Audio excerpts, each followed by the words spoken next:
Әлемде мұндай жоқ екен біз сияқты ұйым. Қазақстанның да өндірісін толық зерттеген бірде-бір ұжым болған жоқ осы уақытта. Эгоистік экономика қалыптасып жатыр қазір. Мысалға экономикалық тартылыс ететін болсақ, эгоистік экономика деген былай естілуі ауыр болғанменен түсіну оңай. Әр мемлекет өзінің экономикасының өзі жауапты, және өзінің экономикасының дамуына мүдделі, және де өзінің экономикасын бірінші кезекте қорғау керек. Әрине, сол осы тұрғыда мысалы жасалып жатқан жұмыстың мақсаты сол, бір ғана мақсат. Өндірістік тәуелсіздік ол ұлттық қауіпсіздікпен тең.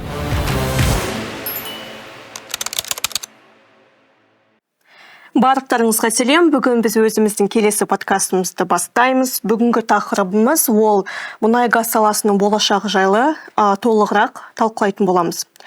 Бүгінгі бізде қонақта менің сол жағымда Рашид Хасенович, Казсервис, яғни Қазақстанның мұнай сервистік компаниялар одағының төралқа төрағасы. Және менің оң жағымда Дастан Әбішев, яғни АИМБ халықаралық орталығының бас директоры, машина жасау орталығының бас директоры болып. Қош келдіңіздер. Рахмет. Рахмет сіздерге де келгендеріңіз үшін. Бүгінгі подкаст көрермендер үшін бұл аса маңызды, өзекті тақырыптардың бірі. Себебі бүгінгі подкастымызда жергілікті қамту осы тақырып туралы көбірек мән беретін боламыз. Негізгісі Қазақстан мұнай мен газға бай ел мемлекетпіз. Алайда осы салада көптеген тауарлар мен жабдықтар әлі күнге дейін шетелде әкелінеді, өкінішке орай. Осыған байланысты мемлекет пен бизнес үшін маңызды сұрақ: отандық өндірісті қалай дамытуға болады? Және ол үшін не істеуіміз қажет деген сұрақтар бүгінгі подкастта көтеріледі және жауабы табылады деген үміттемін. Соған байланысты Дастан мырза, менің бірінші сұрағым: сіз АИМБ орталығының бас директорысыз. Сіз жаңа подкастқа дайындық үстінде сіз АИМБ орталығының халықаралық екенін айтып кеткен болатын. Сіз осы жайлы айтып кете аласыз ба? Не себепті халықаралық? Рахмет, Мерей. Біріншіден, Мерей, сізге рахмет. Рашид Хасенұлы, сізге рахмет. Шақырып осындай өзекті маңызды сұрақтарды көтеріп талқылауға осындай мүмкіндік бергендеріңіз үшін. Ал енді сұрағыңызға жауап беретін болсам, біздің орталықтың құрылтайшылары Қазақстанның ең ірі 3 кен орны: Қарашығанақ кен орны, Қашаған және Теңізшевройл деп айтамыз. 3 кен орын біздің құрылтайшыларымыз. Оның артында өздерінің құрылтайшылары шетелдік транснационалдық компаниялар. Chevron, Shell, Exxon, ENI секілді басқа да мықты мұнай газ саласында жұмыс істеп жүрген компаниялар, ірі компаниялар. Олардың білесіздер тарихтары 100 жылдан астам артында тұрған тарихы. Ал енді біз зерттеп көрдік, әлемде мұндай жоқ екен біз сияқты ұйым. Бір жерде барлық ең ірі мұнай газ компаниялары қосылып, бірігіп, бір организация, бір ұйымды құрған. Сонда сіздің компанияңыз немен айналысады? Біздің бірінші ең басты мақсатымыз осы 3 ең ірі кен орнының сатып алатын тауарларын жергілікті осы компаниялармен, зауыттармен қамту, оларға ұсыныс жасау. Енді жұмысымыздың бағытын сіздерге айта кетейін. Бірінші біздің ең басты бағытымыз жұмысымыздың ол 3 оператордың сатып алатын тауарлары, жоспары, сатып алатын жоспарлары. Біз соның барлығын зерттеп, талдап, мысалы соңғы кезде 109 мың тауарды біз зерттеп шықтық. Қазақстандағы 3 кен орнының, 3 оператордың сатып алатын тауарлардың ішінен 109 мың товарды зерттеп шықтық. Зерттеп, талдап шықтық. Соның ішінен біз 100 товар тізімін жасадық. Ол сұранысқа ең жоғары сұранысқа ең жоғары бар товарлар, 100 товар. Сонсыз тізімін біз жасадық. Одан бөлек біздің жұмысымыздың бағытының бірі ол жергілікті нарықты зерттеу. Қандай зауыттарымыз бар елімізде? Олардың деңгейлері қандай? Одан бөлек тағы біздің жұмысымыздың бағыты ол сол заводтың әлеуетін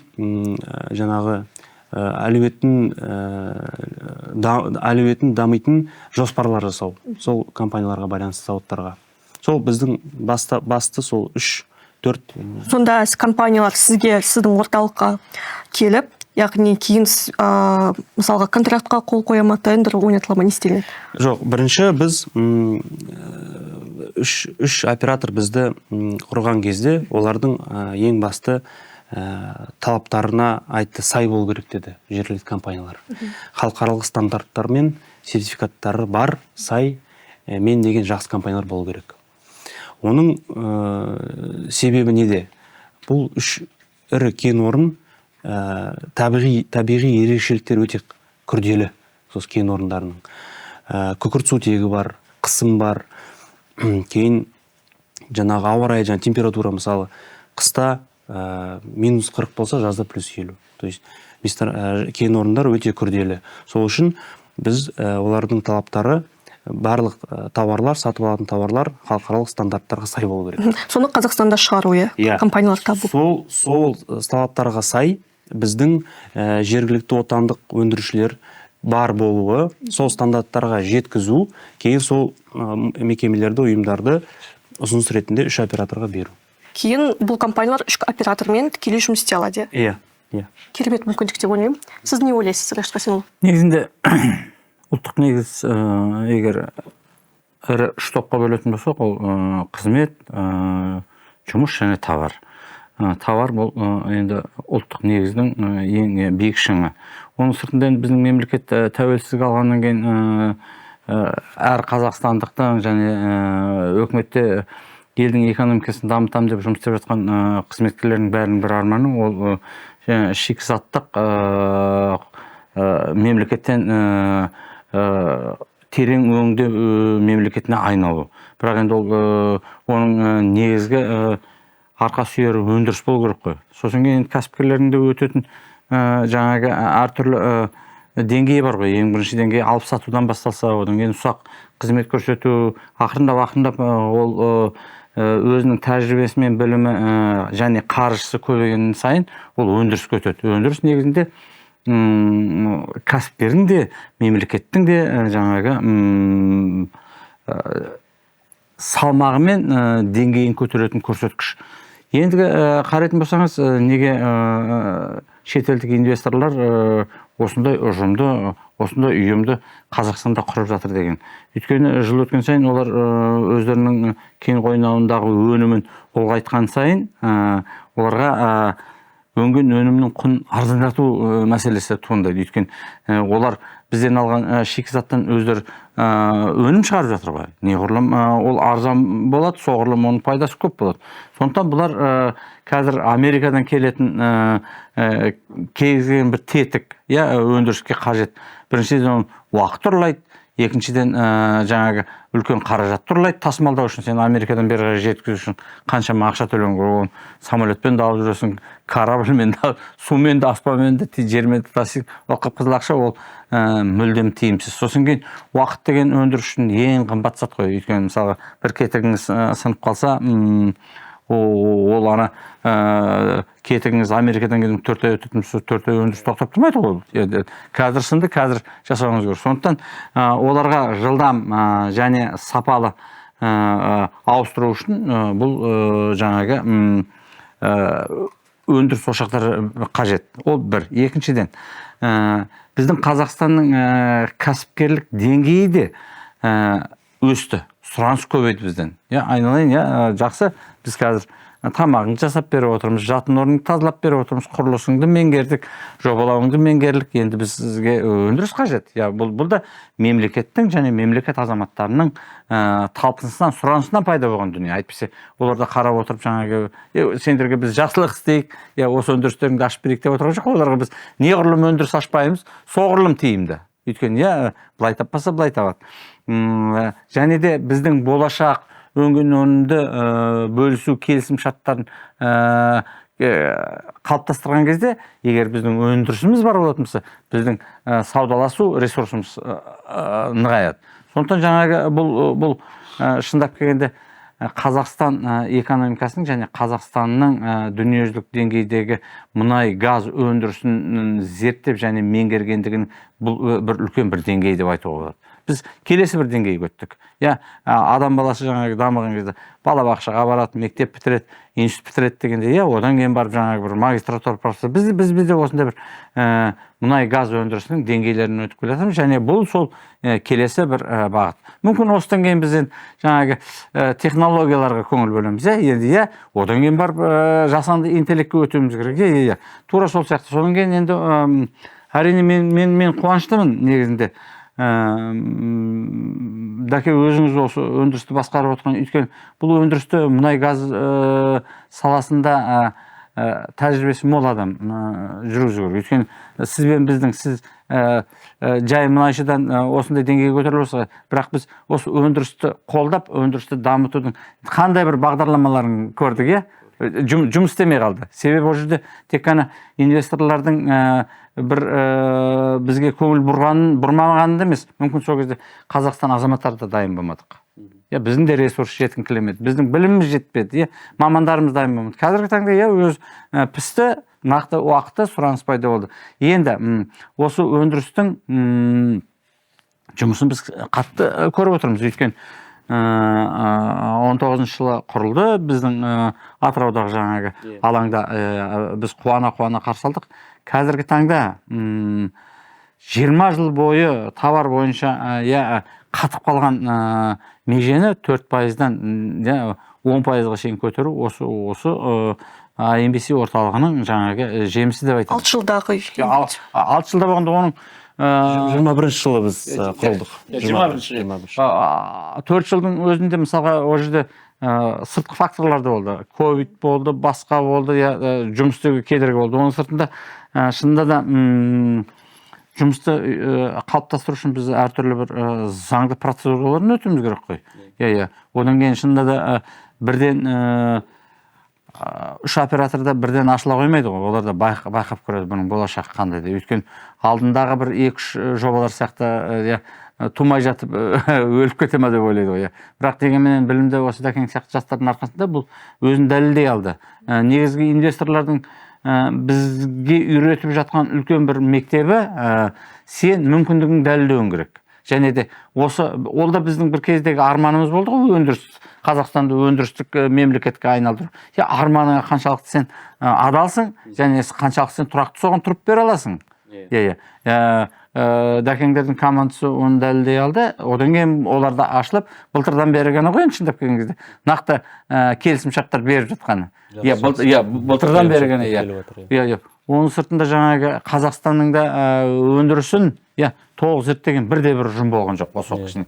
Қазақстанның өндірісі де бір жетімсіреп қалған, және де негізінде Қазақстан азаматтарында бір мұнай газ өндірісі бір жеке жабық клуб сияқты да. Сөйтіп қабылдайды. Сырттан сөйтіп қабылдайды. Біз ішінде жүргенден біз білеміз ғой. Біздің ең негізгі мақсатымыз өзіміздің де, және бізбен істесіп жатқан әріптестерді ашықтыққа, жариялыққа итермелеу. Шама келгенше бүгінгі отырыста соның бір көрсеткіші деп ойлаймын. Мысалы, ашық, ешқандай да бұқпалап, тығып, өз ағайын тартып атқан шықым жоқ. Әр Қазақстан азаматы, мысалы, біз айтамыз, әр Қазақстан азаматы қазақстандық шикізаттықтарға тиесілі. Сен тиесілінің ол міндетті түрде 5 литр мұнаймен алу, 10 литр газбен алу демес қой. Сен тиесілі осы өндіріске қатыс, осы процеске қатыс, осы бизнесті сен де бір кірпіші болып қаландағы өзіңнің пайдаңды көр.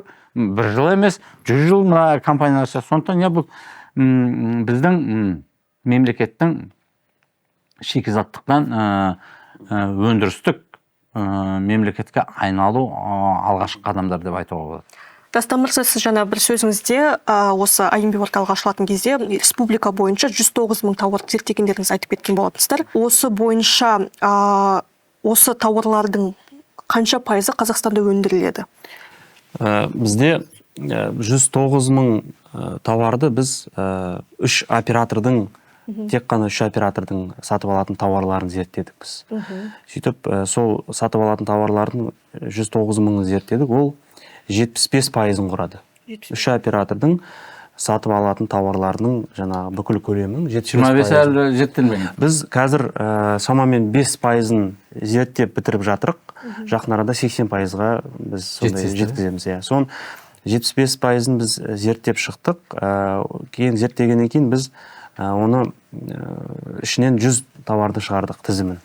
Жиі қолданылады. Жиі көп сұранысқа ие, көп сатып алынатын 100 тауардың тізімін жасадық. Оның барлығын біз не үшін жасап жатырық? Ол бизнеспен бөлісу, бизнесқа көрсету, жаңағыдай шыны керек. Алдында көп бизнестер, көп бизнесмендер, компаниялар ақпаратқа жете алмай отырды. Ақпараттың сондай жабық деп алдында айтып жүрді. Ал қазір мысалы біздің орталыққа 3 оператор бүкіл ақпаратты беріп отыр, ашығымен. Қандай товар сатып алынады, қанша көлемде, және де оның техникалық талаптарын.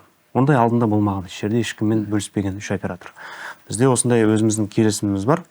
Енді біз сол ақпараттың барлығын жинап, алып, талдап, зерттеп, дайындап, бизнесқа бөлісеміз. Сол ең басты бизнеста өзінің алдыңғы экономикасы санау керек, инфрақұрылымды жаңағы қаражат санау керек, қандай команда жұмыс істеу керек, қандай мамандар керек. Бірақ оның бәрін бірінші зерттеудің алдында, пландап, жоспарлаудың алдында ол бірінші ақпаратты алу керек.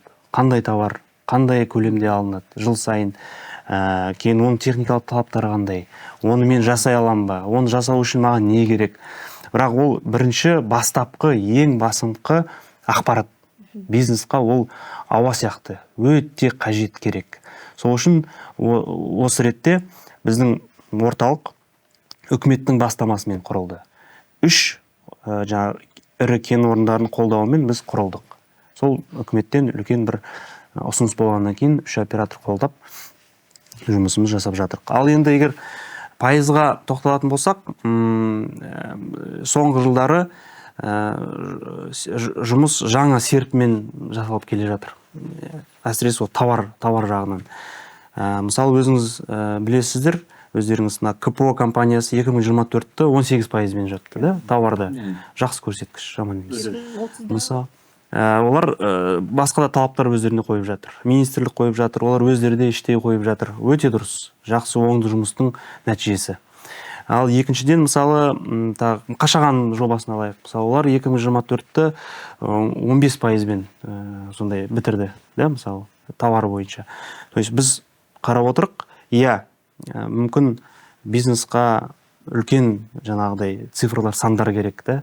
Оған жетерміз біз. Жетеміз. Осы жүйелі жұмыстың, нақты жұмыстың арқасында ол нәтижеге біз жетеміз.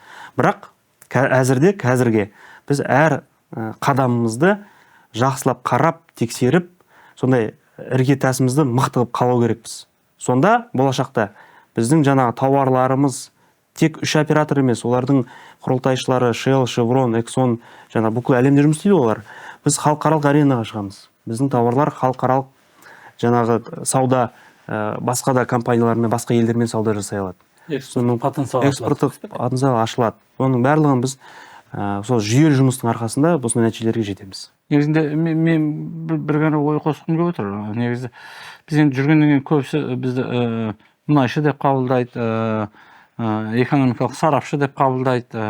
Соның ішінде жиі қойылатын сұрақ, және де бұл 90% қазақстандықтардың көңілінде жүрген сұрақ шығар. Бизнеспен айналысу үшін не істеуім керек деген. Не істеуім керек? Рас қой, өзіңіз де талай естіп жатқан шығар. Не істесе болады? Мемлекеттік қызметтен кеткім келіп жатыр, кәсібімді ашқым келеді дейді. Болмаса аннан кеткім келіп жатыр, өз кәсібімді ашқым. Негізінде сіздердің атқарып отырған жұмыстарыңыз шынында да осы болашақ кәсібімді ашып, және де тұрақты бір өндіріс көзіне бет бұрғызуға өте бір ыңғайлы. Сосын менің білуімше сіздер тек қана мына жерге мынанша товар керек емес, олардың құжатын реттеуге, сол жағда береміз, құжатын реттеуге, кейін жаңағы олардың тендерге қатысу кезінде жаңағы құжаттарын заңды түрде қателесіп шатасып қалмас үшін, және өздерінің товарын әдемі жаңағы дұрыстап қапқа орап өткізуге көмектесетін мүмкіндіктеріңіз де бар, сол жағынан. Өте дұрыс айттыңыз. Бізде басты жұмысымыздың бағытының бірі ол жергілікті өндірушілердің әлеуетін даму жоспар әзірлеу. Ол не дегеніміз? Ол біз кез келген заводты аламыз, сөйтеміз да терең техникалық аудит жасаймыз.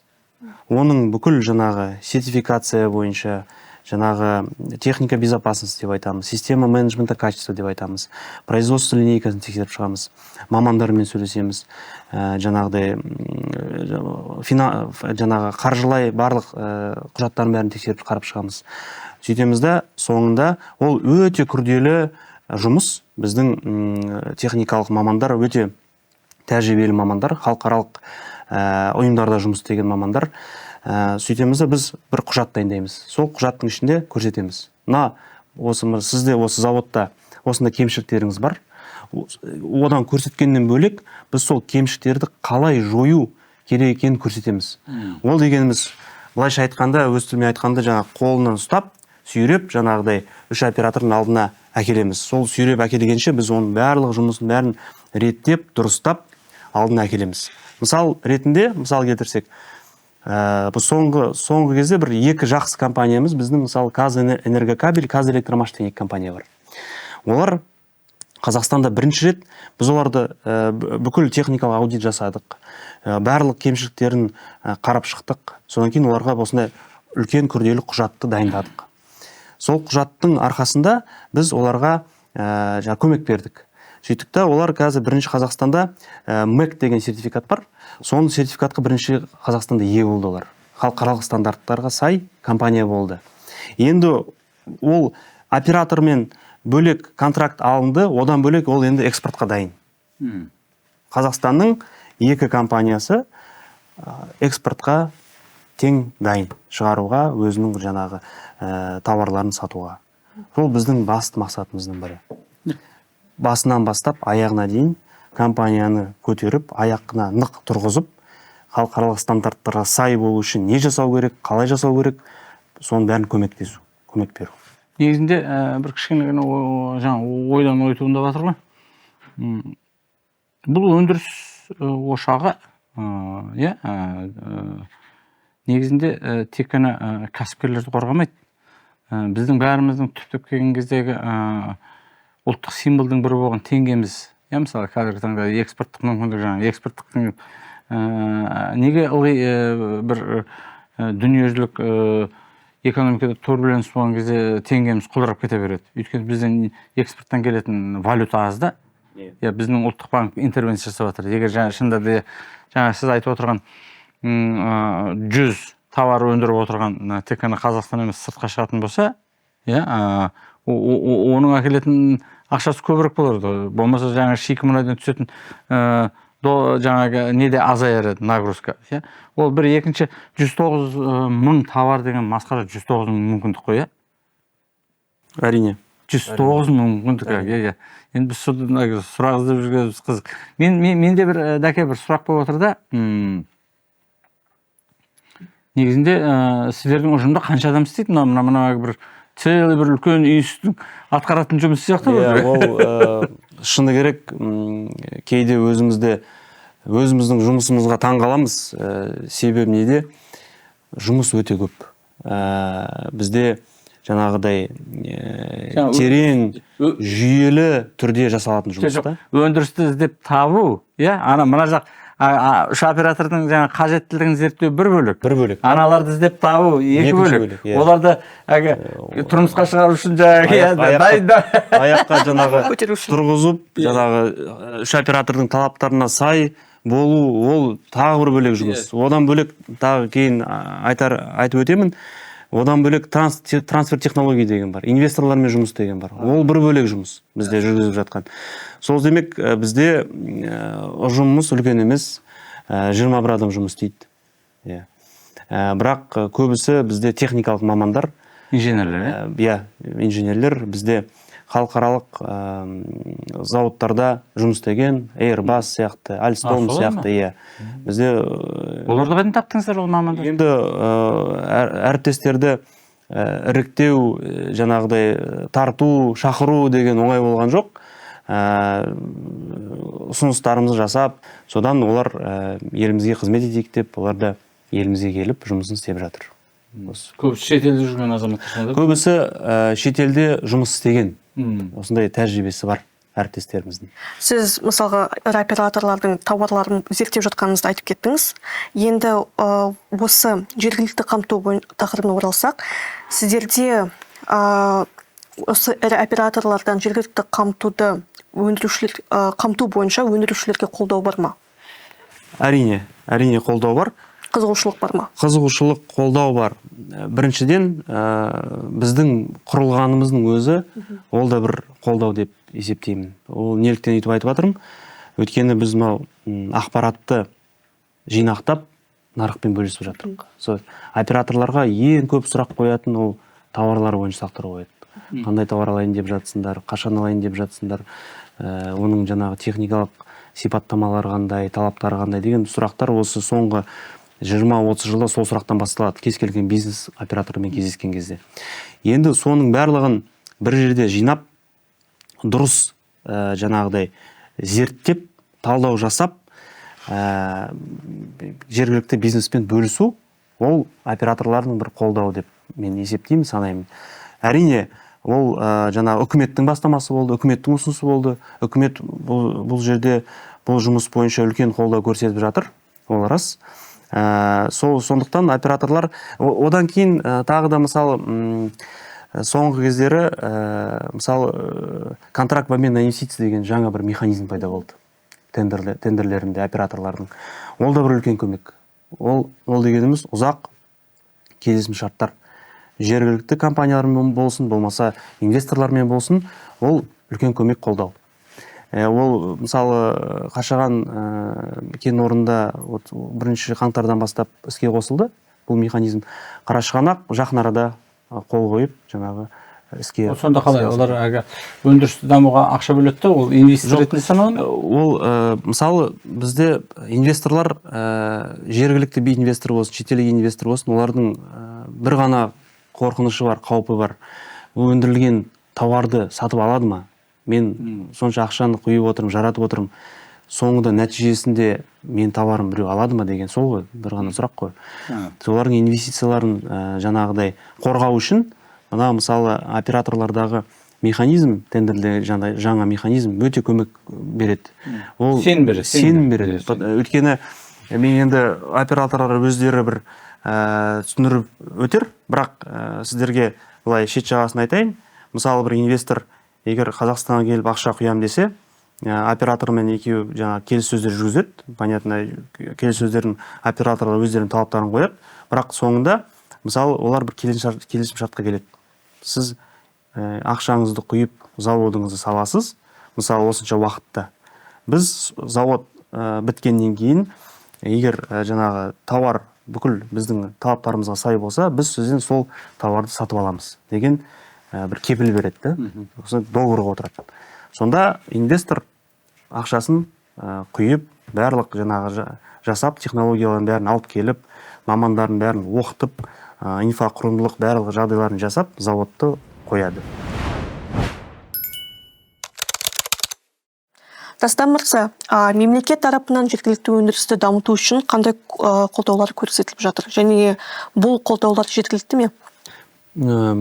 Біздің жаңағы 3 құрылтайшымыз, 3 кен орнының операторлары, олардың басты қоятын мақсаты, талаптарының бірі ол халықаралық сертификаттар мен стандарттар. Ал енді жергілікті өндірушілерді қолдау үшін осы сұрақ бойынша үкімет 1,8 миллиард теңге бөлді. Бұл ақша осы жергілікті өндірушілер сертификатты алған кезде сол сертификатты алуға кеткен қаражатын орнына береді қайтып. Ал енді осы күнде біз ол бағдарламаның администраторы Казиндустрия деп саналады. Бірақ өнеркәсіп және құрылыс министрлігімен бірге біз қазір ережені ауыстырайын деп едік. Ол қандай ереже? Қазіргі күнде жергілікті өндіруші 3000 айлық көрсеткішке ғана ақшасын ала алады сертификатқа. Біздің ұсынысымыз бойынша 3000-ді 15000 айлық көрсеткішке ауыстыру. Сонда шамамен былайша айтқанда 60 миллион теңгеге жуық ақша үкімет тарапынан беріледі жергілікті өндірушілерге қолдау ретінде. Өйткені өндірушілерге бұл сертификаттардың кейбір кезде қымбат болады, қымбатшылық болады. Сондықтан үкімет өз тарапынан осындай қолдауды көрсетіп жатыр. Одан бөлек инфрақұрылымдық жаңағыдай инвесторларға жағдай жасалынып жатыр. Субсидиялар, салықтық жеңілдіктер бар. Енді әр инвест жобаның жекешеленіп қарастырылады. Сол кезде үкімет өзінің ұсыныстарын береді. Бірақ жаңағыда айтқанда ең басты мақсат осы халықаралық стандарттар, халықаралық сертификаттарды барынша үкімет, менің ойымша, бірінші 5 жылда көмек беру керек. Өйткені мен сіздерге былай айтайын, Американың, Германияның үкіметтері өзінің өндірушілерін қолдап жүр осы күнге дейін. Біздің үкіметте қолдау көрсетіп жатыр. Бірақ қазір бұл сұрақ өнеркәсіп құрылыс министрлігімен біз Министерство финансовта бұл ережені өзгертуге біз атсалысып қазіргі кезде қандай жаңа зауыттар, жобалар іске қосылып жатыр? Және қазір өндіріс қай өңірде қарқынды дамып келе жатыр Қазақстанда бойынша? Қазақстан бәрін аралап шыққан шығарсыздар, Біз бүкіл Қазақстанды аралап шықтық. Неше рет? Біз бүкіл облыстарды, қалаларды барлығын аралап шығып, бізде өзімізде бір картамыз бар. Ол жаңағы картаның ішінде барлығы, мәліметтің барлығы бар. Айтып кетейін, бүкіл ақпарат бізде жасалынып жатқан зерттеу болсын, талдау болсын, барлығы біздің сайтта бар. Ашық түрде. Басынан бастап, үкіметтің талабы сондай болды. Ашық болу керек, бизнесқа барлық мағлұматты беріңдер деген. Керек болып жатқан мағлұматтың бәрін ашық болсын деп, операторлармен де сонда келісім бар. Сол ақпараттың барлығы біздің сайтта бар. Осы жерде IMBC-дің ссылкасын бере саламыз. Өтініш. Сол ақпараттың барлығы бар. Соңғы кезде біз 37 жаңағы біз инвесторларды тарту жалпы ол оңай емес. Ол сіздер білесіздер, бүкіл әлем бәсекелестік сондай инвесторлар тарту бойынша. Ол оңай жұмыс емес негізінде. Инвестордың шақырып келуі оңай емес. Барлық жағдайды үкімет жасап жатыр. Бұл жерде ең басты маңызды, айтады ғой, арбаны да сындырмай, өгізді де өлтірмей, барлық тараптарға тиімді шешім табу. Өйткені инвестор өзінің ақшасын келіп, еліміздің экономикасына құйып жатыр. Ол құйылғаннан кейін біз барлық жағдай жасау керекпіз. Үкімет өз тарапы жағынан инфрақұрылымдық болсын, басқа да жағдайларын жасап жатыр. Енді біз сол шетелдік инвесторлармен келісім сөздер, кездесулер өткізіп жатырық. Осы күнге дейін біз 37 жол картасын әзірледік шетелдік инвесторлармен. Одан бөлек 24 меморандумға қол қойдық шетелдік инвесторлармен. Жол картасы не туралы?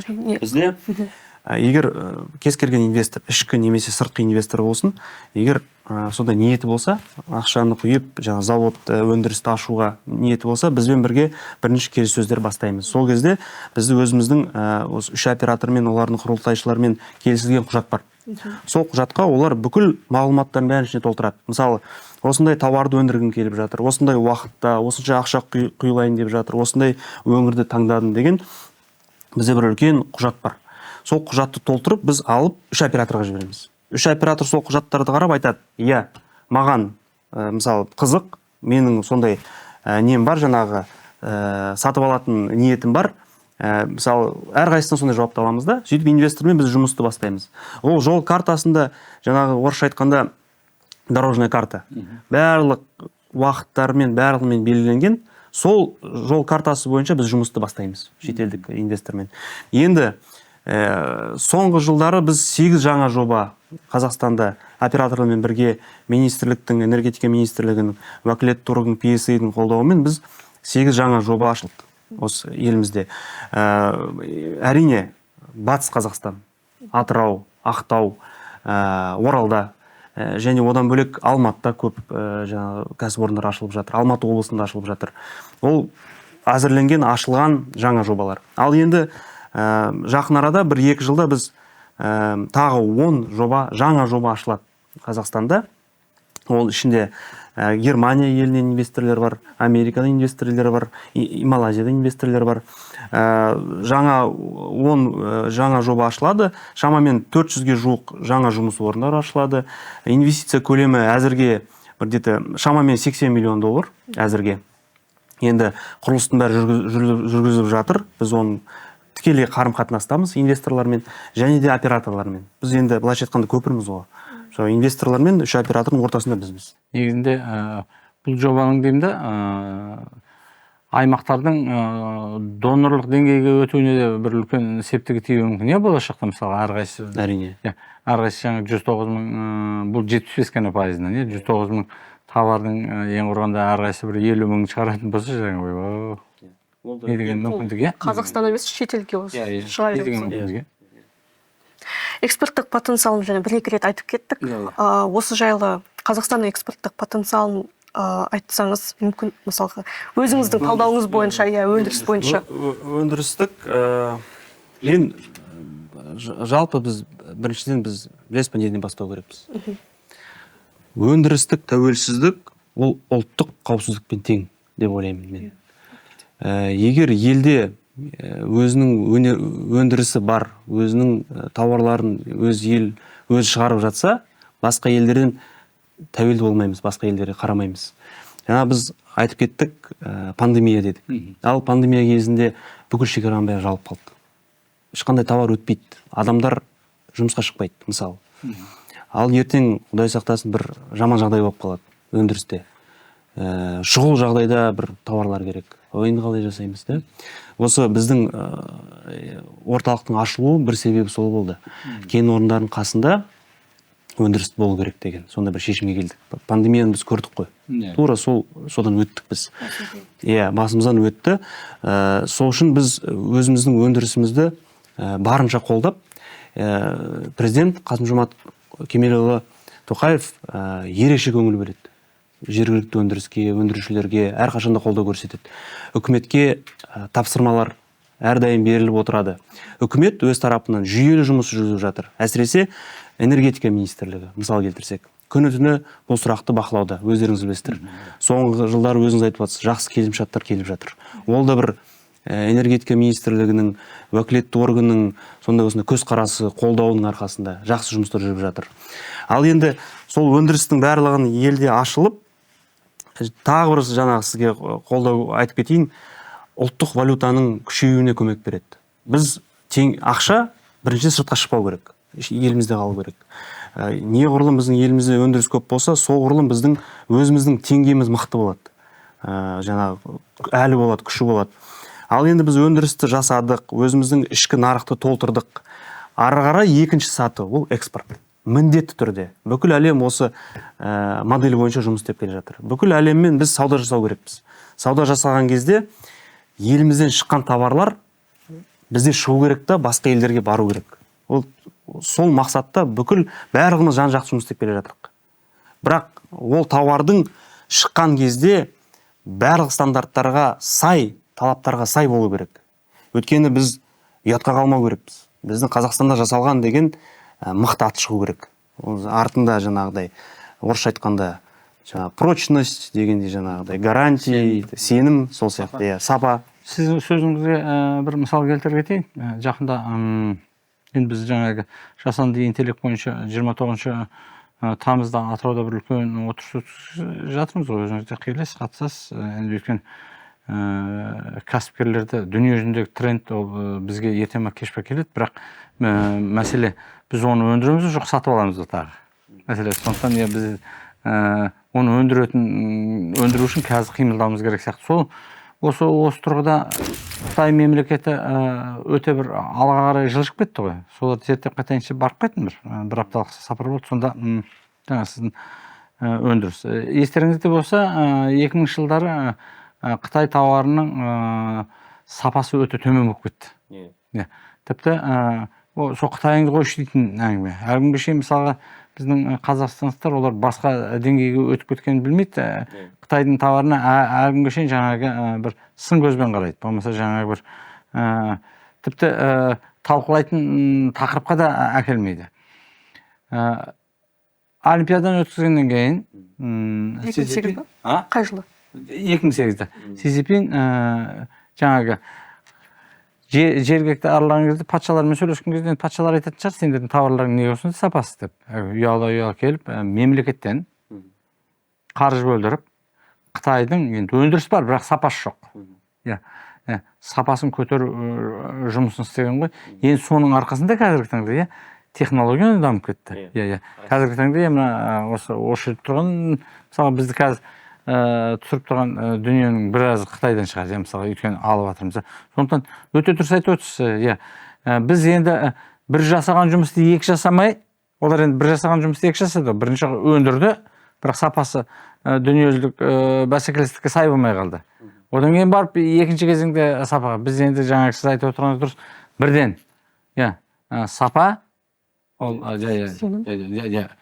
дүниежүзілік бәсекеге сай товар болу керек.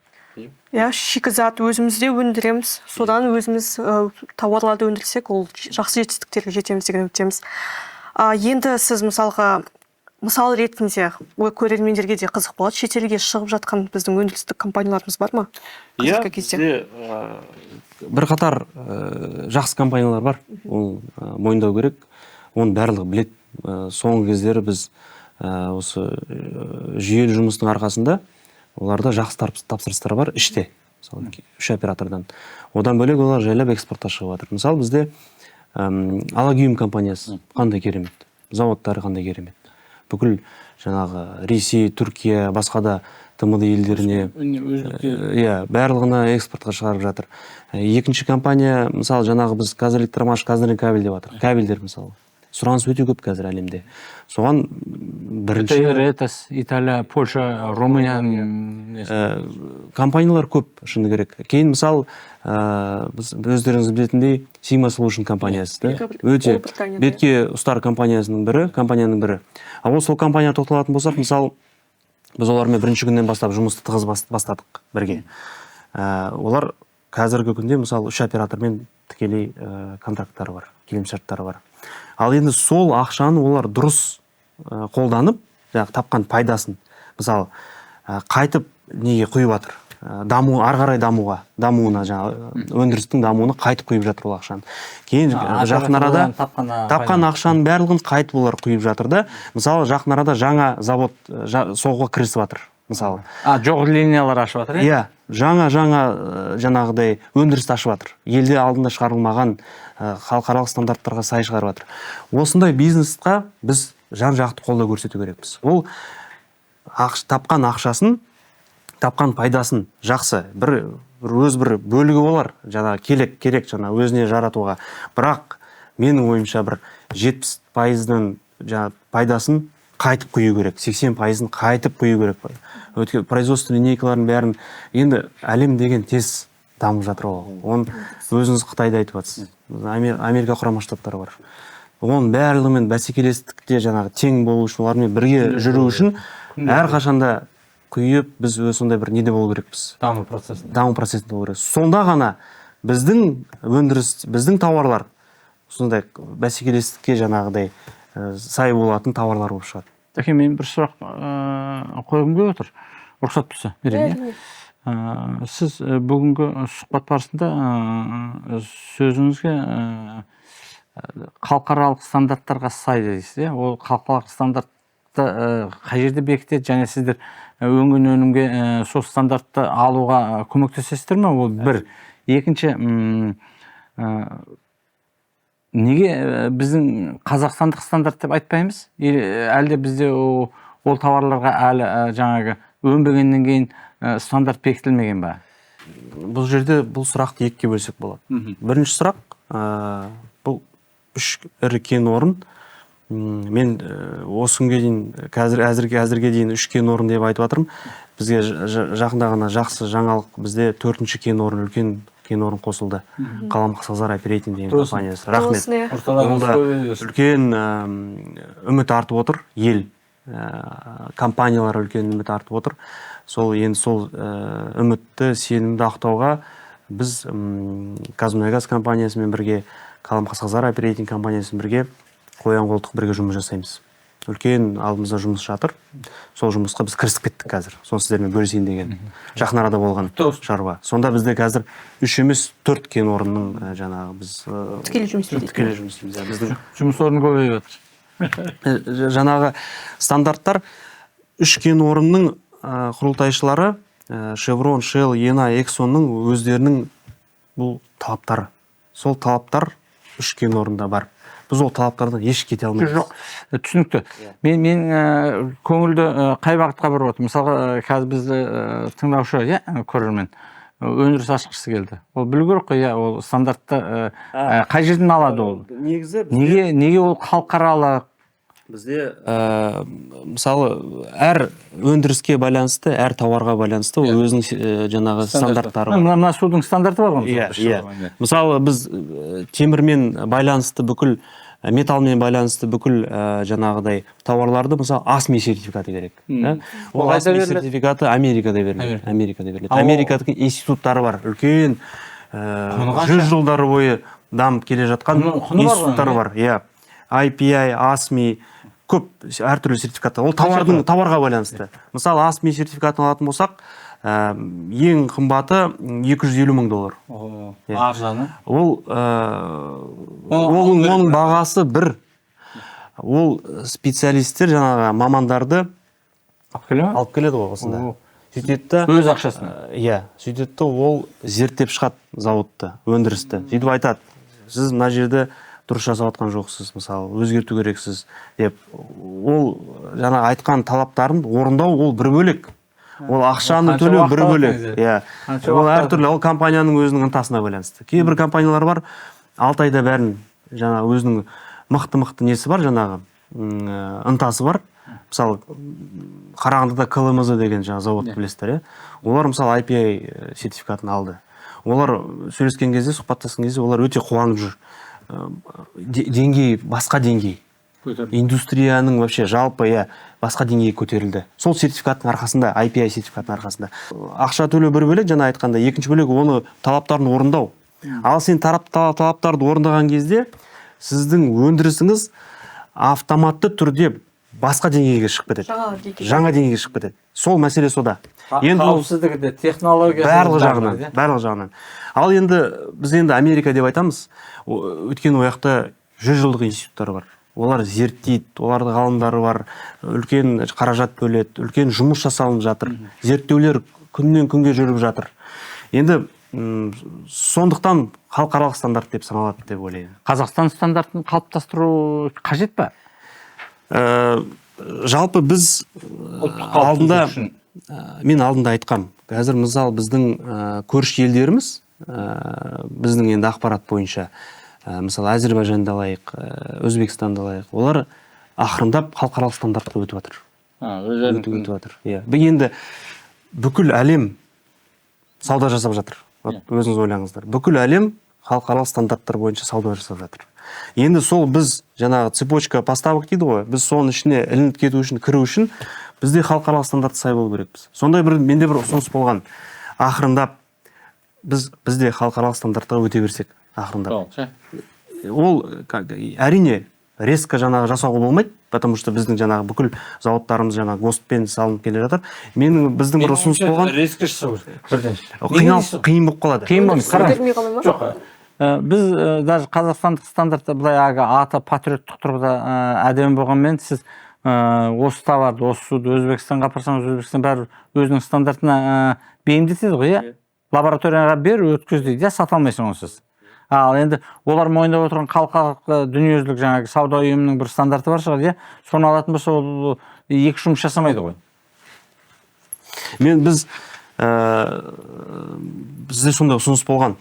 Біріншіден халықаралық стандарттарға, мысалы, жаңа құрылыстарға, жаңа өндірістерге сондай кепілдік жаңағы дейді, требование дейді ғой, талап қою. Халықаралық стандарттар бойынша жаңа заводтар соғылу керек. Мысалы, 2026 жылдан бастап, 1 қаңтарынан бастап Қазақстан жаңа өндірістер халықаралық стандартпен соғылу керек. Біздің бірінші ұсынысымыз болды. Екінші ұсыныс, біз сол сертификация жасайтын лабораториялар неге Қазақстанда ашпасқа? Ол бәрі біз мысалы тауарды өндіргеннен кейін біз оны шетелге жібереміз. Жаңағы тексеру үшін. Ол қабілеті бар ма, жаңағы сапасы қалай. Сондай бір ұсыныс жасадық үкіметке. Локализация жаңағы не лабораторияда? Иә, сертификация бойынша сондай халықаралық стандарттарға сай осындай жергілікті өзімізде лаборатория ашсақ. Колл-центр. Ол жаңағы лабораториялар тек біз ғана қолданбаймыз. Егер былай түбін тереңірек қарайтын болсақ, жанымыздағы елдер, мысалы, келеді ғой. Біз мы можем стать, былай орысша айтқанда, централизаций хаб по вот этим центрам лаборатории тестирования, мысалы, международным стандартам. Сонда біздің көрші елдеріміз де келеді. Ол мысалы ақша табуға қаржылай жаңағыдай болады. Елге ол ақша елде қалады ғой. Сондай бір ұсыныс жасағанбыз. Енді қазір ол әлі талқылаудамыз, ол сұрақты өнеркәсіп құрылыс министрлігімен бірге. Энергетика министрлігі ол сұрақты білет, бізді қолдап отыр сол сұрақ бойынша. Лабораторияны ашу үшін не істеу қажет ол? Біз әрине шетелдің жаңағы институттарымен келісім шарт жасап, негізі біз бұл сұрақты зерттеген кезде бізде КТРМ деген мекеме бар, комитет техрегулирования деген бар. Ол министерство торговли и МТИ. Сол министерствоның қарамағында комитет бар. Сол комитет осы жұмыспен айналысу керек. Біз шыны керек үкіметке бір не жазғанбыз ұсыныс ретінде. Сол кезде жаңағы үкіметтен қолдау болды. Сол халықаралық ұйымдармен, институттармен келісіп, сол компания, сол институттар филиалдарын ашу керекпіз елде. Оның әртүрлі жолдары бар. Мысалы, жаңа совместный предприятие құруға болады, немесе олардың лицензиясы бар. Енді оның жолдары көп. Оны зерттеп, егер қарайтын болсақ, біз жолдарын түсініп береміз. Болады. Елге тиімді бір жолын тауып таңдауға болады. Негізінде стандарт бойынша неге таппыш деп сұрап жатырмын. Өйткені кез келген өндірістің ол келбеті стандарт, шындап келген кезде. Ол кепілдігі.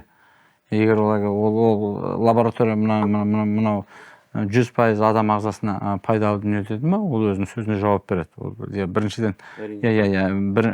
Біріншіден сенімге алады, екіншіден жаңағы шын айтып отырсыз, біз өндіріс туралы негізінде кәсіпкерлерде мағлұмат өте аз.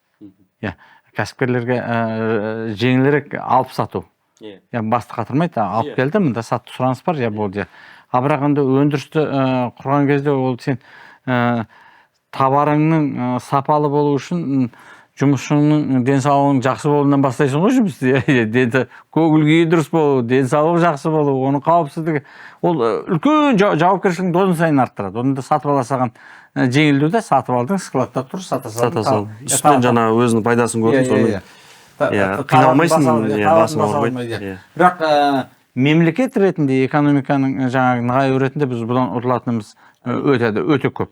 Ал егер біз осыны ерінбей өтетін болсақ, әрине сіздердің жаңағы білімдеріңіздің, сіздердің тәжірибелеріңізді пайдалана отырып, сондықтан жаңағы мына халықаралық жаңағы машина жасау орталығы шынына келген кезде бұл біздің мемлекеттің кәсіпкерлерінің, Қазақстан азаматтарының жаңағы өндіріске деген бет бұру хабы болу керек қой қазіргі таңда. Менің ойымша жаңағы сіздер енді бұл бағытта жұмыс істеп жатқандарыңызды бір ұзын құлақтан естігем. Негізі ұлттық компаниялар қолдау керек қой бірінші.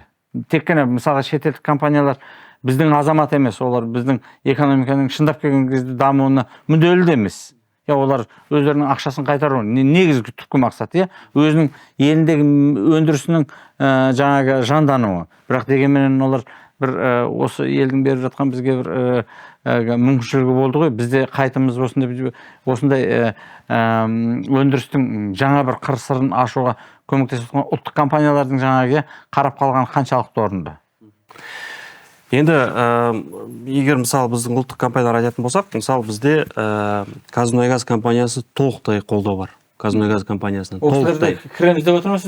Қазмұнайгаз жаңағы қалам-қасқаздардың кіруі, мысалы бізде Селена деген компанияның кіруі, оның барлығы мынау Қазмұнайгаздың енді сол келіссөздер жүргізіп жатыр.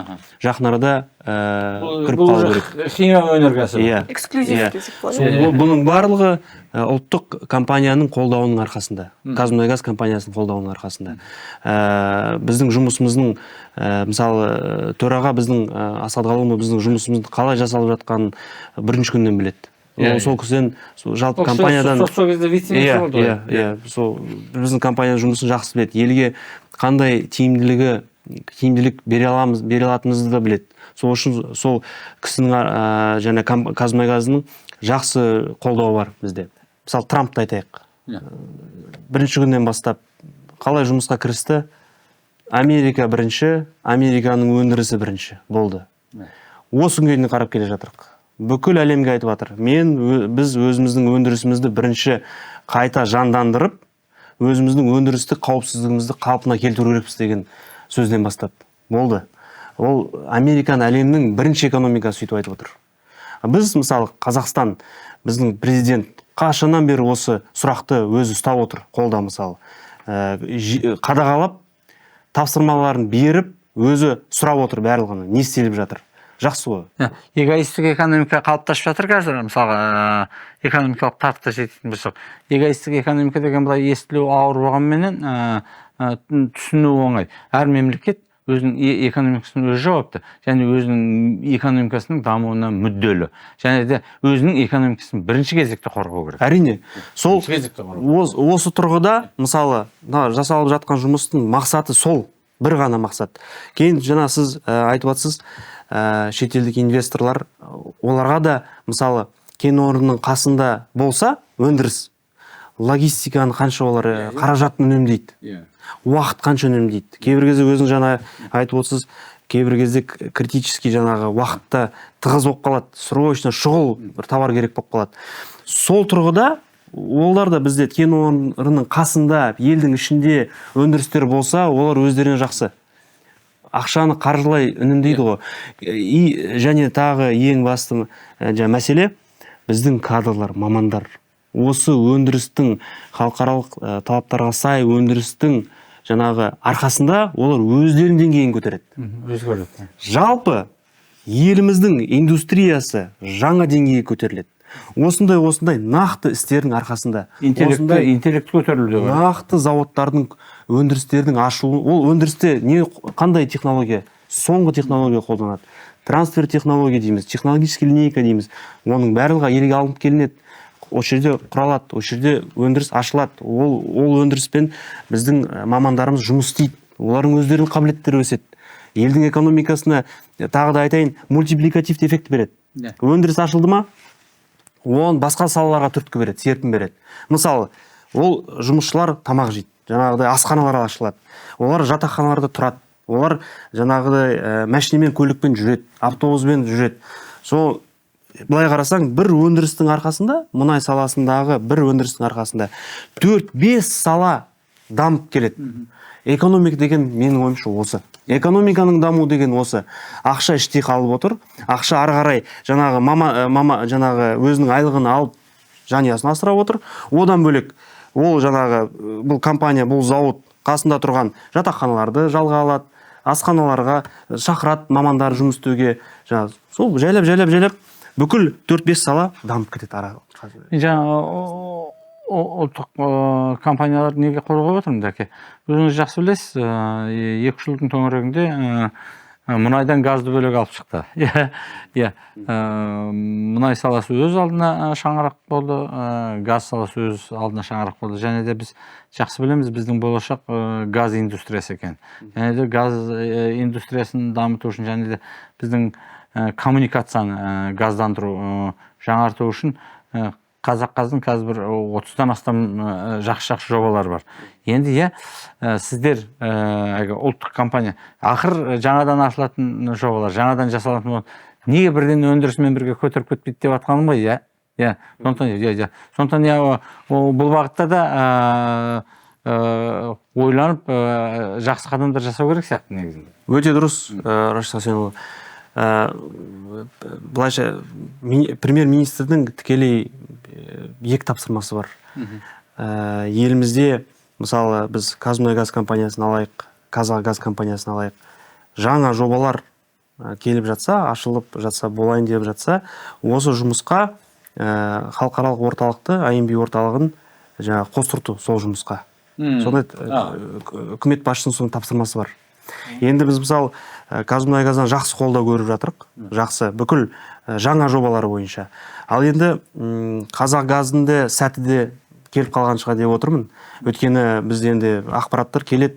Әрине нақтысын білмейміз әзірге. Бірақ инвесторлар келіп жатқанын, келетінін білеміз. Сол инвесторлар жаңа өндіріс соғудың алдында, егер бізбен бірігіп жұмыс істесек, бізде қолымызда бүкіл ақпарат, бүкіл өндіріс, қандай заводтарымыз бар, қандай деңгейде, сол ақпаратпен біз бөлісе аламыз. Одан бөлек басқа да бір ұсыныстар жасай аламыз. Сол енді менің ойымша Қазагаз ұлттық компаниясымен жұмысты жандандырамыз. Киго, Қазақгаз, Казатомпром, Қазақстан темір жолы деген сияқты мысалы бәрі ақыры өндіріс болғаннан кейін деген ғой. Сізге бір қызық айтып берейін. Осыдан 2 жыл бұрын сол кезде өндіріс министрі сондай бір ұсыныс жасады, сұрады. Осы сіздердің халықаралық орталық сияқты біз сол металлургия саласында ашайын деп едік деп. Сол кезде біз бір кездесулер болып, ERG компаниясымен кездесіп, жаңағыдай басқа да ірі компаниялармен кездесіп түсіндірдік. Қалай жұмыс істеу керек, қалай ашылу керек. Енді жақында арада біз Қарағандыда болған кезде бізге мәжіліс парламенттерінен жақсы қолдау бар. Сол кезде Қарағанды облысының әкімімен айтады, сондай бір ұсыныс айтады. Қазақмыс бар, ERG бар, басқа да. Оларды миллиардтап тауар сатып алады ғой. Сол жұмысқа неғып кіріспеске деп бізге сондай ұсыныс қойды. Мен енді айттым, біз қазір мұнай газ саласында 3 кен орынмен және де мысалы қаламқасаздармен жұмысты жасап келе жатырық. Ал басқа ұсыныстарды енді қарастыруға ондай не жоқ ешқандай. Солар айтады да, сол неғып қарамасқа, жақсы ұйым, жақсы мекеме бар ғой. Тәжірибесі мол ғой. Сол жерде бір жерде барлығы зерттелсін деген. Біз енді сондай ұсынысқа мен өзім ең басты қорытынды бар. Ең басты көрсеткіштер бір нәтижелері бар ғой. Сол жаңағы орысша айтқанда, зачем изобретать велосипед заново, когда уже есть четко отработанный механизм со всеми жаңағыдай бүкіл тәжірибесімен, мамандарымен ең бастысы. Енді оны көре жатармыз. Ол қазіргі мұнай мен газ саласын біз бір жақты болып шегелеп, бір жұмысты жүйелі түрде жүргізіп, жақсы мықты нәтижелерге жету керекпіз. Оған да әлі көп жұмыс жасау керекпіз. Бірақ оны біз аянбай еліміз үшін деп жасаймыз. Сұрағыңыз бар ма? Дастан мырза, соңғы сұрақтардың бірін қойсам, себебі 1 сағаттай ол қапты түсіріп жатқанымызға. Менің түсінген бойынша IMB орталығы сіздер негізі тауарларға жауап бересіздер, соларды зерттейсіздер. Бірақ IMB орталығының болашағы жайлы айтатын болсақ, болашақта сіздер жаңа саланы қосу ойларыңызда бар ма, мысалға? Себебі басқа компаниялар бұл қызық бұл сұрақ. Біздің негізі басында сондай бір ой болды.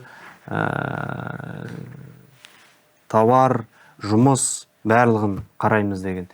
Кейін министрлікпен сұхбаттасып, министрліктің көңілі, үкіметтің көңілі тауарларға тоймады.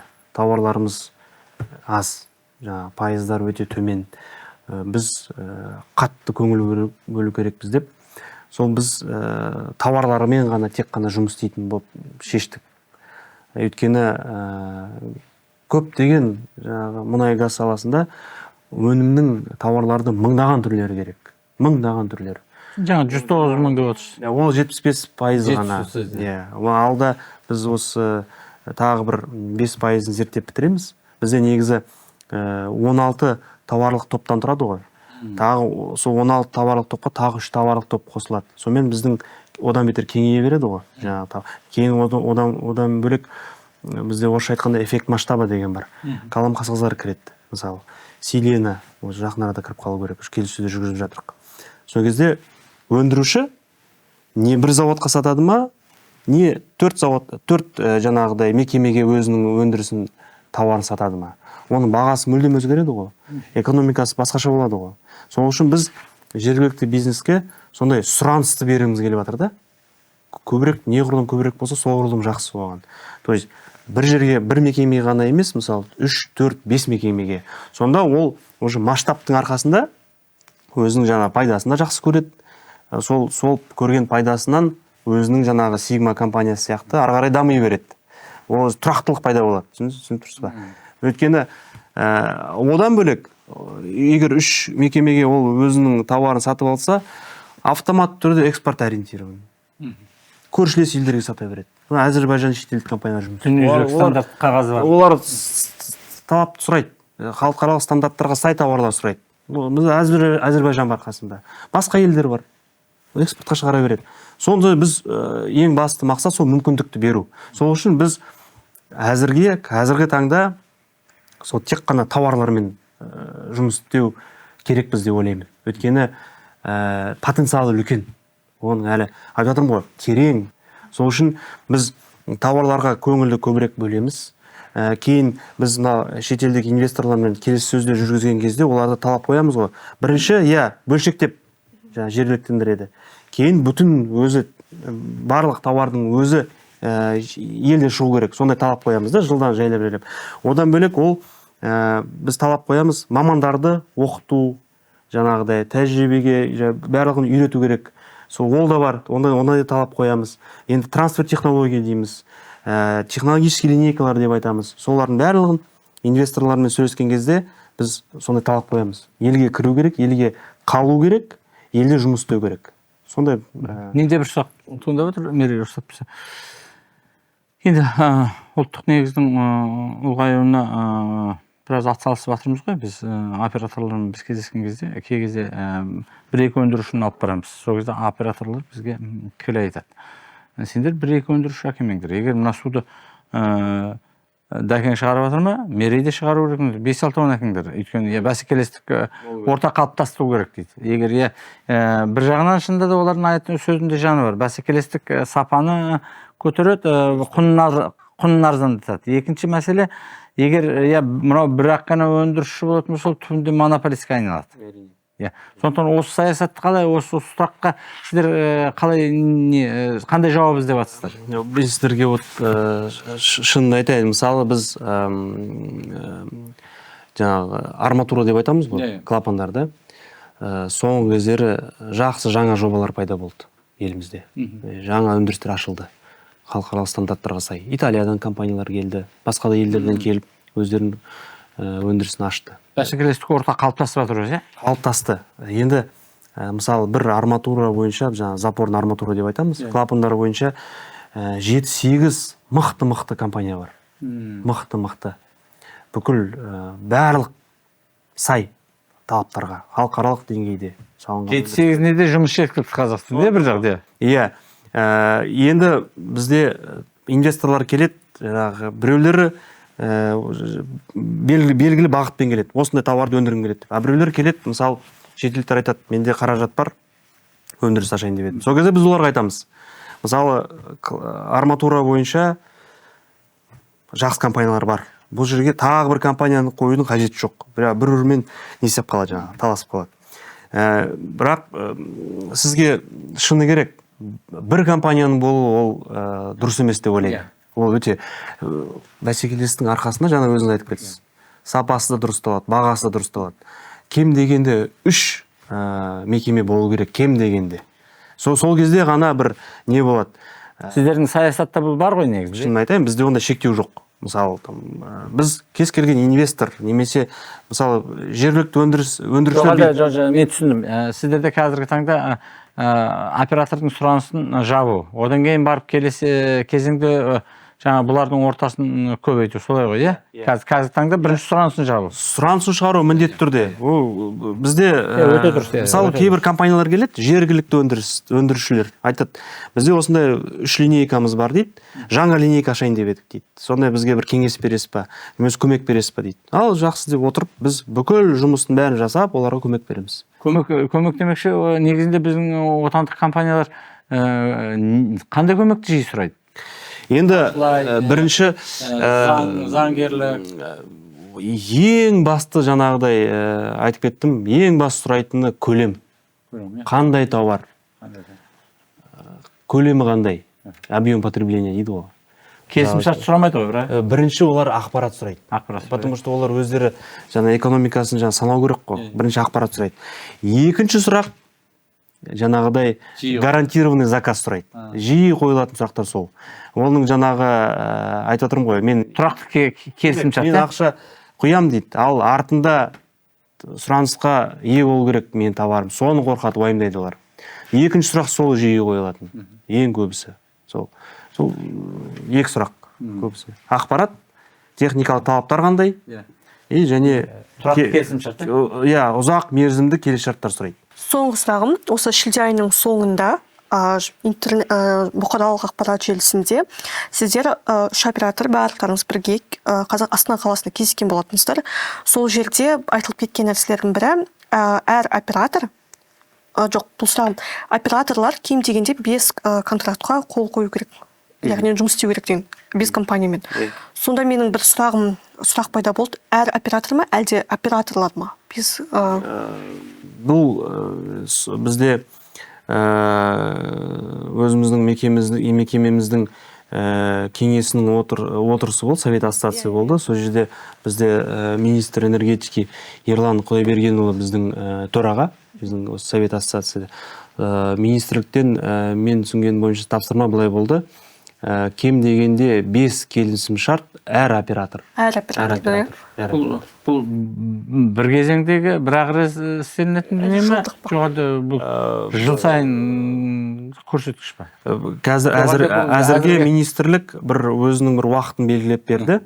Сол уақытқа дейін жергілікті өндірушілермен кем дегенде 5 товар өндірушімен әр оператор келісімшартқа қою керек.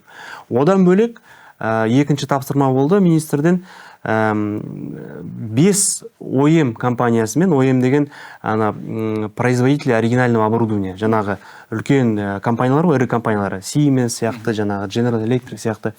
Сондай 5 компаниямен әр оператор келісімшартқа қол қою керек. Жаңағы ұзақ мерзімді келісімшарт, ол ОЕМ компания келіп, өзінің өндірісін осы жерде ашу керек. Өз ашады ма, қазақстандық компаниямен бірлесіп ашады ма, ол өздеріне байланысты, инвесторға байланысты. Нақты тапсырмалар берілді министрліктен. Ол тапсырма операторларға және бізге түсті. То есть операторлар мен халықаралық орталық екеуі бірлесіп, осы жұмысты осындай бір белгілі өздері бір уақытты белгілеп қойды. Бітіру керексіңдер деп. Шамамен жарты жылда, бір жылда осындай нәтиже көрсету керексіңдер деген. Бұл тапсырмалардың реалистік мүмкіндігі қандай? Соңғы жылдары 3 оператордан жалпы министрліктен жақсы қолдау бар. Ол қолдау біз контактілермен көре аламыз. Соңғы кездері жаңа өзіңіз айтып кеттіңіз. Жақсы келісімшарттарға қол қойылып жатыр жергілікті өндірушілермен. Болады. Компаниялар бар. Олармен келісімшарттар қойылып жатыр. Біраз қаражатқа, ол ішінде үлкен жаңағыдай нелер де бар. Объем, суммалары үлкен, мысалы, жақсы көрсеткіш қой. Контракттар қойылып жатыр қазір. Жақсы. Соңғы кезде. Сізбен біз енді осы мұнай саласында біраз жүрміз ғой. Біз осы уақытқа шейін жаңа әңгіме барысында кішкене өндірістің кеңейе бастағанын байқап отырмын да. Енді осы уақытқа шейін біздің көп айтатын Атырау, Маш, Жігер, мұны бір 4-5 ауыз толтырып айтатын компаниялар еді. Қазір құдай қолымыздың саусағы жетпейтін болып отыр. Бізде сіз білесіз ба, біз әр заводты, әр өндірісті аралап шыққаннан кейін бізде орысша айтқанда паспорт заводы деген бар. Сол құжат. Қанша завод болды Қазақстан бойынша? Біз Қазақстан бойынша 200-ден астам завод аралап шықтық. Сіз таңғаласыз. Небір жақсы компаниялар бар. Просто халыққа көп шықпай жүргендер бар. Өздерінің жұмысын күн-түн жасап жүрген компаниялар көп. Біз өзіміз қарап, өзіміз қуанып қалдық. Соңғы 2 жылда, 2-3 жылда, енді орысша айтқанда произошел такой рывок. Можно сказать, индустриальный рывок. И соған біз кішкентай болса да өзіміздің септігімізді, өзіміздің бір немізді тигізгенімізге біз де қуанып отырық. Потому что біз заводтармен сөйлескен кезде уже оларда барлық жаңағы білет, түсінеді. Түсінбеген нәрсесін біз түсіндірдік. Олар соңғы кездері аяққа нық тұрып алды. Мысалы келтірсек, операторлар соңғы 3-4 жылда 300-ден астам миллион долларға контрактта қол қойды. Осы біздің жаңағы 4 тауар тобы бойынша. 75%-дің жаңағы біз өзіміз 4-ке бөлгенбіз. А, Б, С, Д деп әр тауарды 3 топтан бөліп, соларға мысалы 300 миллион долларға 100-ден астам контрактпен жаңағы пробный заказ деп айтамыз берілді. Ол да бір жақсы көрсеткіш нәтиже. Былай цифрға қарапайым цифрға беретін болсақ, 100 миллион салық қой уже. Экономикасы. Экономика. Енді бүгінгі подкасттың соңғы сұрағы, енді осы уақытқа, осы 1 сағат көлемінде жергілікті қамту, жергілікті өндірістің маңызы, қазіргі өндірістің Қазақстандағы қалай дамып жатыр, қандай компаниялар бар, осы көптеген қызық және өзекті тақырыптар көтерілді. Енді жұмыста жасалынып жатыр. Дастан мырза, сіздің жұмысыңызға рахмет, және бұл IMB орталығы көптеген жетістіктерге жетеді деген үміттемін. Қазіргі кезде мысалға 200 компания болса, болашақта 20 мың компанияға дейін жете берсін, экспортқа шыға берек, құдай қаласа. Енді соңғы сұрағым, бұл сізбен біздің істеп жатқан жұмысымыздың қазақ халқына не береді? Ең бастысы бұл жұмыс орындар. Бірінші жұмыс орындар. Екіншіден, жаңағы айтқандай, мұнай газ саласының арқасында басқа салалар дамиды. Ол бірге келе жатқан дүние. Бірмен біріктірілген. Әрине. Ол екінші, үшінші біздің жаңағыдай ұлттық валютамыздың күшеюі осы жобалардың, жұмыстардың арқасында.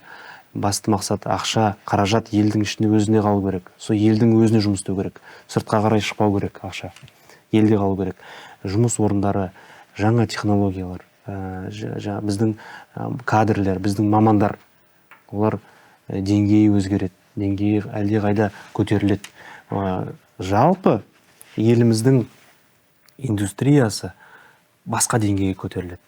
Ол біз егер халықаралық, егер мысалы біз сауда деп айтамыз, басқа да жұмыстарда біз оңайша қатысып, бүкіл әлеммен сауда жасап, өзіміздің Қазақстанда жасалған тауарларды неге сатпасқа басқа елдерге? Сол оның арқасында тағы қосымша ақша бізге елімізге келеді. То есть былайша жалпақ тілмен айтқанда, еліміздің экономикасының дамуының ең басыңқы бір жаңа нелері бағыты. Өзіміздің өндірісіміздің дамуы, еліміздің экономикасының дамуына тікелей қатысы бар. Тікелей.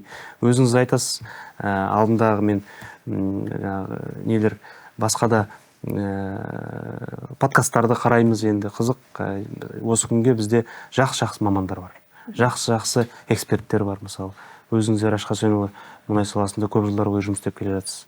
Өзіңіздің де бір жақсы эксперттік ойларыңыз бар, ұсыныстарыңыз бар. Біз де қуана сізбен сұхбаттасуға біз де қуанамыз, бөлісуге қуанамыз, тыңдауға қуанамыз. Мерей, сізге рахмет, осындай керемет сұхбатты бізге ұйымдастырып, жақсы сұрақтар қойғаныңызға. Біз де енді барынша жауап беруге тырыстым. Ашық жаңағыдай жұмысымызды жаңағы кейбір айтады, сіздер қандай компаниясыздар, немен айналысасыздар, қандай бағыттарыңыз бар жұмыста. Соны пайдаланып отырып айтайын деп едім. Бізде 25 қыркүйек күні Ақтау қаласында үлкен форум ұйымдастырып жатырық. Энергетика министрлігі бастамасымен. Ол жерде бүкіл 3 оператор келеді, 4 оператор келеді. Қаламқас Қазар болады, КПО ТУШ-дің бірінші басшылары болады. Біздің жергілікті өндірушілерге біз не береміз, жаңа площадка дейміз ғой, өздерінің өндірісін шығарған тауарларын көрсетуге мүмкіндік болады. Одан бөлек жаңағы 4 оператордың қандай тауарлар сатып алып жатыр, олар да өздерінің нелерін қойып қояды. Жаңағы көрініс болады. Жақсы 4 оператордың мықты мамандары келеді, техникалық сұрақтарға жауап беруге дайын болады. Сол жаңағы үлкен форумға ол жерде мәжіліс парламентінің депутаттары қатысады, сенаторлар қатысады, акиматтар қатысады, әкімшілік, әкімнің өзі қызығып жаңағы Маңғыстау облысының бізге осындай сұрап жатыр осы форум бойынша. Министрлік міндетті түрде өзі басқарады, барлығын бізде боламыз. Сол жерге біріншіден сіздер шақырамыз, қадірменді құрметті қонақ болуыңызға осы керемет форумда, және де басқа да қызығушылық көрсетіп жүрген жергілікті компаниялар, кәсіпкерлер, болмаса басқа да инвесторлар сіздің подкастыңыз арқасында мысалы мен сонда мүмкіндікті пайдаланып шақырайын деп едім.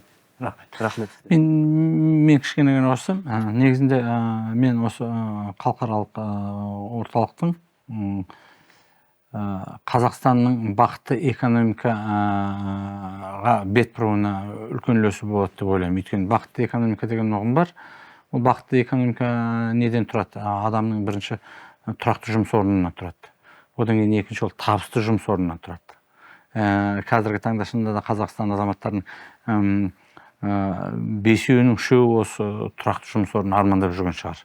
Сондықтан түбінде сіздер осы бір үлкен Қазақстан азаматтарының бақытты экономикаға қол жеткізуіне септік тигізіп жатуларыңызға біз тілектеспіз. Жұмыстарыңызға табыс тілеймін. Көп рахмет қолдауларыңызға. Дастан мырза, қолдау көрсетіп осы сұхбатқа қуана келіскеніңіз үшін Рашид Хасенұлы, сізге рахмет. Әрқашан осы қызық сұрақтарды, осы бүгін подкасттарды түрлендіріп қызығырақ өткізуге көмектескеніңіз үшін, және көрермендер, сіздерге осы соңына дейін тыңдағандарыңыз үшін рахмет, алғысымды айтамын. Біз қоштаспаймыз, келесі кездескенше деп айтамыз.